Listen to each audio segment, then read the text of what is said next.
வணக்கம் மக்களே. நான் உங்கள் ஹரிஹரன். என்னோட சேனலுக்கு உங்க எல்லாரையும் வரவேற்கிறேன். நான் வீடியோக்குள்ள போறதுக்கு முன்னாடி லாஸ்ட் வீக் வந்து நம்ம கிவ்அவேயோட அனௌன்ஸ்மென்ட் பண்ணிட்டு இருந்தோம். மிஸ்டர் சுரேந்தர் சந்துரு. ஸோ அவர் தான் வந்து அந்த கிவ்அவே வந்து வின் பண்ணாரு கிஃப்ட்ட. ஸோ அத தாண்டியும் அந்த இது முடிஞ்சும் நெறைய பேர் வந்து எனக்கு டிஎம் பண்ணியிருந்தீங்க இன்ஸ்டால வந்து யார் வின்னர், யார் வின்னர்ன்னு. ஸோ நான் ஏற்கனவே தெளிவா அந்த வீடியோலயும் போட்டிருந்தேன். அது மட்டும் இல்லாம போஸ்ட்டும் போட்டிருக்கேன் யூடியூப்ல. ஸோ அத பார்க்காதவங்க மறக்காம பார்த்துருங்க. நான் டிஎம்லயும் எல்லாருக்கும் அதாவது எனக்கு இதுக்கு முன்னாடி யாரெல்லாம் அனுப்பிச்சாங்களோ இன்ஸ்டால, யார் வின்னர்ன்னு கியூரியஸா கேட்கறதுக்கு, அவங்களுக்கு திரும்ப ஒரு மெசேஜ் போட்டிருக்கேன். அவங்க மறக்காம இத பார்த்துருங்க. ஏன்னா, அவங்க ஏதாவது கிப்பா நெனச்சுக்க கூடாது. ஸோ, இப்ப நம்ம கன்டென்ட்குள்ள போலாம். ஸோ, இது வந்து ஒரு ரொம்ப ஒரு வித்தியாசமான சினாரியோங்க. இப்படி வந்து ஒரு சினாரியோ நம்ம வந்து ரீசென்ட்டா நம்ம எதிர்பார்க்கல. ஆனா, நமக்கு எல்லாருக்கும் தெரியும். இது வந்து நடந்தது வந்து யுனைட்டட் கிங்டம். ஏற்கனவே இப்ப அவங்க வந்து அந்த ஒரு மிகப்பெரிய ஒரு புரொடெஸ்ட் வந்து பண்ணாங்க. அந்த போராட்டம். அவங்களுக்குள்ள அந்த அந்நிய நாட்டுகள் சேர்ந்த மக்கள் வந்து அதிகமா குடிபெயர்றதுனால, அவங்க நாட்டு மக்களுக்கு வந்து சரியான ஒரு அ வேலைவாய்ப்பு இல்ல நெறைய விஷயங்கள் வந்து தட்டுப்படுது. அதுல வந்து ஒரு மிகப்பெரிய ஒரு எழுச்சி நடந்தது. லட்சக்கணக்கான பேர் வந்து அந்த பிக் பென் அந்த லண்டனோட முக்கியமான சதுக்கத்துல வந்து கூடுனாங்க. போராட்டம்லாம் நம்ம பார்த்தோம். இப்போ சமீபத்தில என்ன ஆச்சுன்னா, நவம்பர் 1ஆம் தேதி இது நடந்து கிட்டத்தட்ட 4 நாட்கள் ஆகுது. நவம்பர் 1ஆம் தேதி பார்த்தீங்கன்னா, லண்டன் நார்த்ல லண்டன் நார்த் ஈஸ்டர்ன் ரயில்வே எல்என்இஆர்ல அது வந்து நம்ம சதர்ன் ரயில்வே மாரி அங்க ஊர்ல ஒரு லண்டன் பிரிட்டனோட ஒரு ரயில் தடத்துல ஒரு முக்கியமான பகுதி. அதுல பார்த்தீங்கன்னா, டொன்காஸ்டர் அப்படிங்கிற ஒரு இடத்துல இருந்து லண்டன் நோக்கி போற ஒரு ட்ரெயின்ல வந்து கிட்டத்தட்ட ஒரு அவங்க நேரப்படி கிட்டத்தட்ட 6:45 சாயந்திரம். அது இரவு நேரம். பீட்டர்ஸ்பர்க்ங்கிற ஒரு இடத்துல கேம்பிரிட்ஜ்ஷைர் அந்த இடத்துல இருக்க பீட்டர்ஸ்போரக் அப்படிங்கிற ஒரு ஸ்டேஷன்ல வந்து 2 நபர்கள் வந்து ஏறுறாங்க. அந்த 2 நபர்கள் என்ன பண்றாங்கன்னா, அங்க உள்ள பயணிகள வந்து சராமாரியா குத்துறாங்க. அது எதனால பண்ணாங்க? இதுக்கான காரணம், அதுக்கான ஒரு ஏதோ ஒரு உள்நோக்க அர்த்தமா?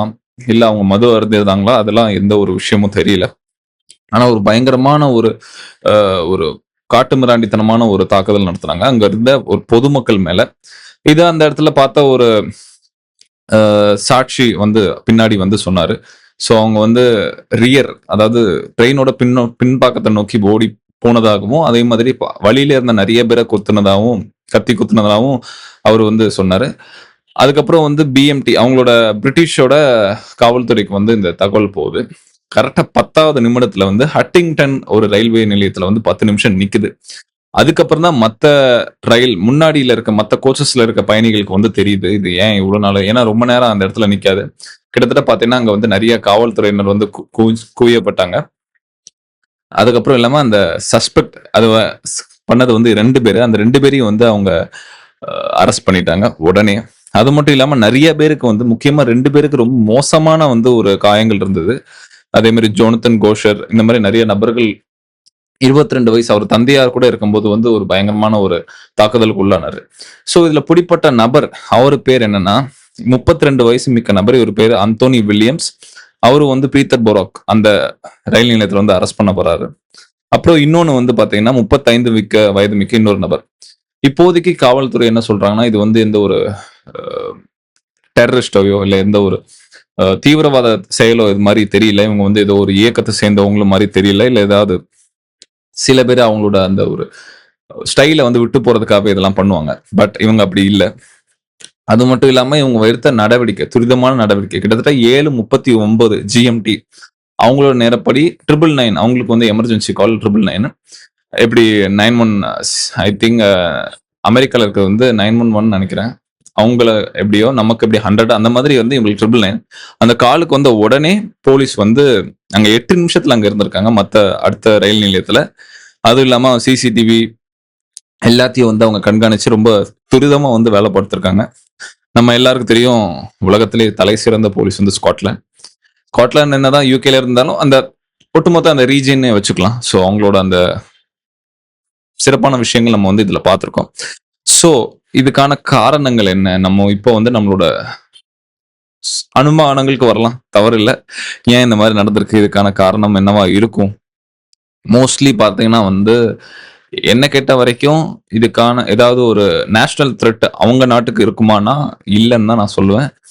இது வந்து இந்த அமெரிக்காலன்னு நம்ம பார்த்திருப்போம். இந்த வால்மார்ட் இல்லன்னா ஒரு மிகப்பெரிய சூப்பர் ஸ்டோர்ல வந்து நடக்கிற கண்மூடித்தனமான தாக்குதல். அது மாதிரி தான் இதுவும் நம்ம எடுத்துக்கணும்னு நெனைக்கிறேன். ஏன்னா இவங்களோட முக்கியமா நிச்சயமா காவல்துறையோட அந்த விரிவான அறிக்கைக்கு அப்புறம் தான் வந்து நம்ம எதனாலும் பேச முடியும். அது எந்த நாடுனாலும் சரி. நம்ம வந்து ஃபேக்ட் நம்பர்ஸும் இல்லாம எதுவுமே பேசக்கூடாது. ஸோ இது வந்து ஒரு பிளைண்ட் ஷூட்டர்ன்னு தான் சொல்லுவேன். மேபி அவங்களுக்கு ஏதாவது மனநல பாதிப்பு ஏதாவது இருந்திருக்கலாம். ஏதாவது ஒரு ட்ராமால இருந்திருக்கலாம். இல்லன்னா மது அருந்திருக்கலாம். ட்ரக்ஸ் இது எந்த வேணா இருந்திருக்கலாம். ஸோ நெறைய பேர் வந்து இந்தியா வந்து குறை சுட்டுவாங்க. பட் இந்த மாரி விஷயங்கள்ல வந்து பார்த்தீங்கன்னா வந்து உலக அளவுல நடக்கிறது வந்து ரொம்ப ரொம்ப காமன் தான். ஸோ நீங்க இத பத்தி என்ன நெனைக்கிறீங்க? மறக்காம கமெண்ட் செக்ஷன்ல சொல்லுங்க. இது மாரி வேற எங்கேயாவது இது மாரி கோர விஷயங்கள் எதுவும் நடந்திருக்கா? ஸோ அதையும் மறக்காம சொல்லுங்க. அதுவரைக்கும் நான் உங்கள் ஹரிஹரன். பாய்.